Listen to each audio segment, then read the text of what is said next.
Казвам се Деси Владовска.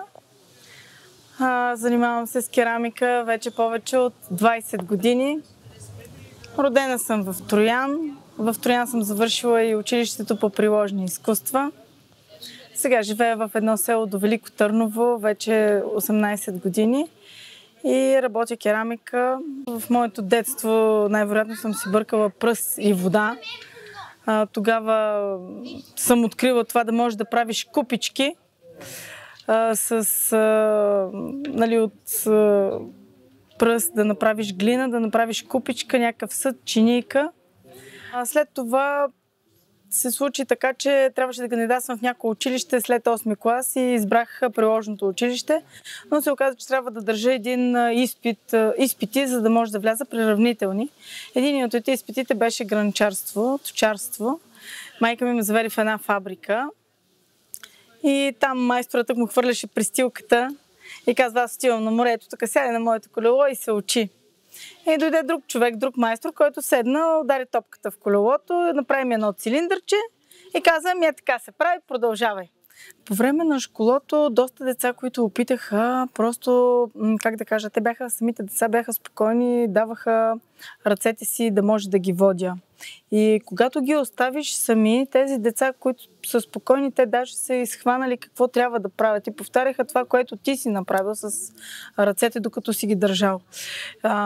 Има деца, които са много неспокойни, много стегнати. То се личи, то просто идва пред теб човек камък, човек памук, човек дърво. Нали? Ти ги виждаш, това е нормално, всеки човек е различен.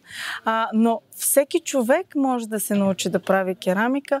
Въпросът е, че това ще му даде много, много сила, много спокойствие, много баланс в живота. То е като медитацията, просто трябва да дадеш време това нещо да се случи, да излезе от теб. Да, наистина има малко сила се влага, но тя е малко. Някои хора, които седнат при мен, си мислят, че трябва да натиска много силно, трябва да е силен, а в същото време не е нужно. Нужно е само малко да натиснеш, след това да оставиш глината да мине през ръцете ти и вече всичко става готово. Не е нужно чак толкова много усилия да се влагат.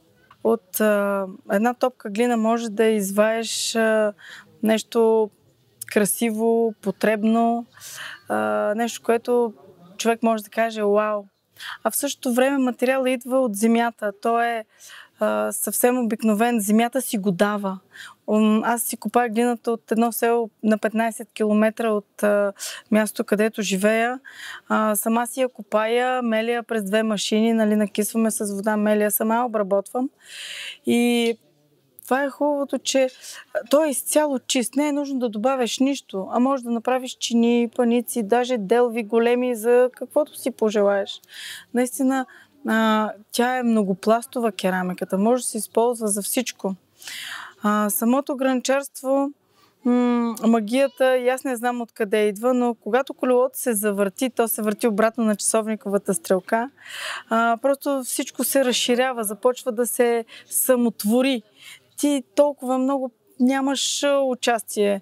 В момента, в който се научиш на техниката да извайваш, да източваш изделията керамичните, после толкова много не се налага да влагаш кой знае какви усилия или мисъл за усилията, които влагаш. По-скоро оставаш енергията да тече сама. Аз мисля, че всеки, който седне на колелото и направи каквото и да е, като той си е сам по себе си творец.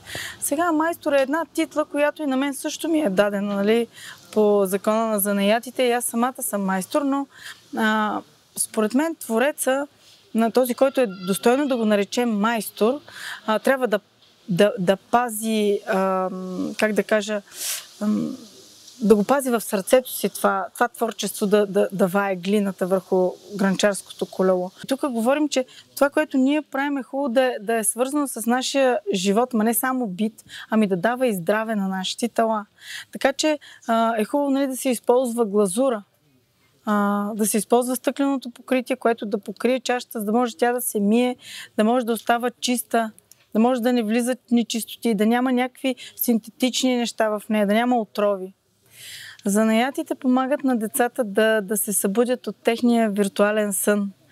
Защото от малки са заобиколени от технологии и За тях е по-нормално да седне да играе с телефона или с лаптопа или с PlayStation. Те са там в тази игра. За тях това идва като нормално от живота. И когато, например, седне на една маса и му сервират в керамични съдове,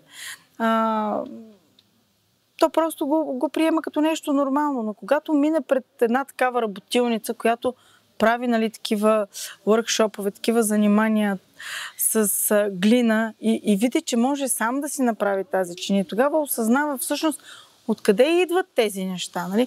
Ти виждаш целия път или поне половината от пътя до това, което е застанало пред теб и носи храната ти. За тях, за децата това нещо е нереално, защото няма къде да го видят. Това е като една проста даденост, отиваш, купуваш го от магазина. Всъщност в него има много повече. Много повече емоция, много повече истина има в него. Много ми харесва да видим тук. Харесва ми заради организаторите, харесва ми заради хората, които идват тук, защото всичките са различни, всичките са свързани с земята, с природата. Поне аз това виждам. Виждам хора, които с труда на двете си ръце са дошли тук, за да го изложат. Аз харесвам от този тип неща, защото аз самата съм такава. И търся точно на такива места да изявявам себе си.